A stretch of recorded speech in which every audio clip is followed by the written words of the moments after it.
sovereignty, as many people view the TPP. And that is being pushed through on a lame duck session. And we'd like to know what your stance is on voting it down for... It's not a debate. So on the TPP, we've got to sort out really the direction, sort of what our disposition of trade is in this country right now. I don't think you're going to have a lame duck vote on TPP because you've got two presidential candidates, Hillary Clinton and Donald Trump, one of whom's going to win is going to say, I'm wholeheartedly against this. And I don't think that, based on my understanding of how most things work out, I would be surprised if the Speaker of the House were to put the vote on the floor in anticipation, or after the country has basically rejected it.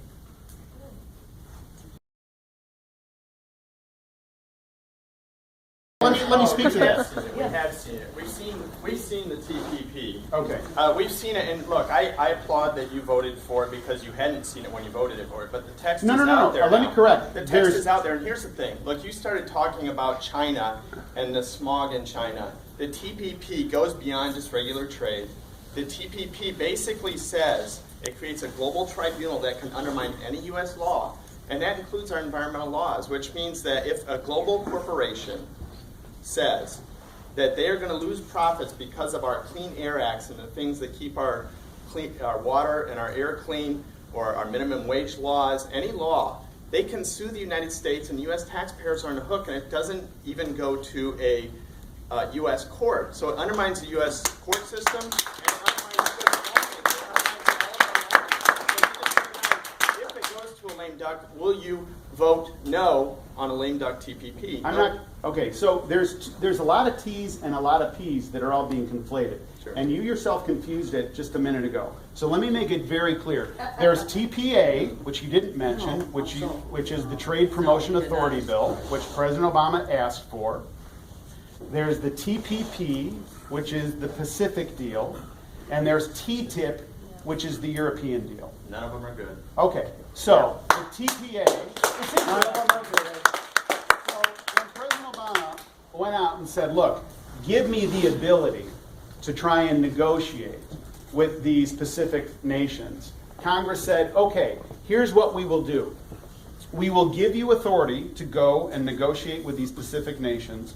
Congress retains the authority in order to vote up or down on whatever he comes up with. So he's been out. Let me finish. So there is a premise that once the bill is sent up, then there's a 6-month period of time to review this, and that's it's true under the law. And the Fast track. We've only got 90 days. Listen.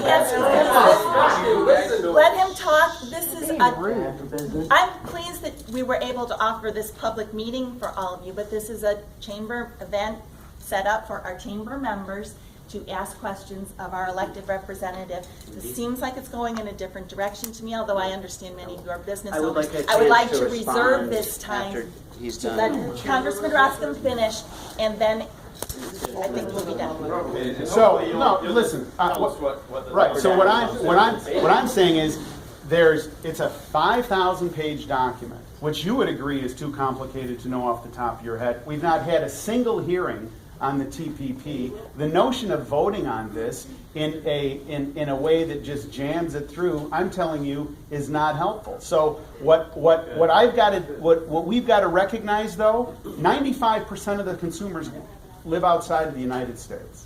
95% of the consumers live out of the United States.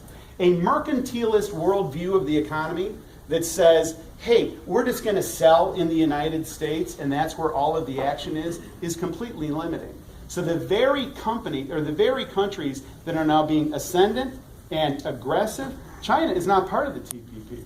So what we've got to do is have hearings. We've got to understand it. One of the biggest weaknesses of the Affordable Care Act was that it was jammed through on a partisan basis. When Nancy Pelosi, and it was written in the Speaker's office, I have personal knowledge of this, it didn't even go through the Ways and Means Committee substantively. It was written in the Speaker's office, and when Nancy Pelosi said, we've got to pass it so that you know what's in it, that's a shameful thing. And the net result is a statute that he's not happy with Affordable Care Act was supposed to be the remedy. He's not happy with it.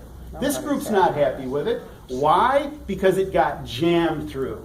So what I'm saying is the TPA, which you didn't mention earlier, creates a structure. And what is the structure? The structure gives the President of the United States the authority to negotiate. Right. It comes back and Congress says, what we will surrender is the ability to amend it. That's the fast track. Yeah. The fast track is not a timing fast track, and it's very important for that not to be conflated and misrepresented. The fast track is the ability of the administration to go out, because if you're Prime Minister Abe, are you going to put your best deal on the table? If you know that's going to come back and it's going to be amended by 435 representatives and 100 United States senators, not a chance. So the fast track, and it's very important not to create a false impression about what that means. Fast track is not timing. Fast track is the ability to amend. So Congress has the ability to come back and say either yes or no on TPP that Barack Obama negotiated. Now that is the question that's before us. And what I'm telling you is I reject the notion that somehow this gets better by doing it quickly. But I'm not willing to come to the conclusion that what the United States needs to do is recede from the world as it relates to global competition. The premium and the desire for American products, agricultural products, industrial products, all kinds of consumer products, takes your breath away. What about and the big notion, pharma, we're not sir? debating. What about the notion, prescription I'll answer your question. The notion that somehow, there is not a distinction between TPA and TPP and TTIP is creating a lot of confusion, I think, in people's minds. Well, right. I understand fast track, and you gave the president the authority to negotiate it, and it's going to come back. And you sounds like you're against having this ramrodded through, which I'm glad to hear. It would just be nice to hear you say, I would vote no in a lame duck session. My answer is my answer.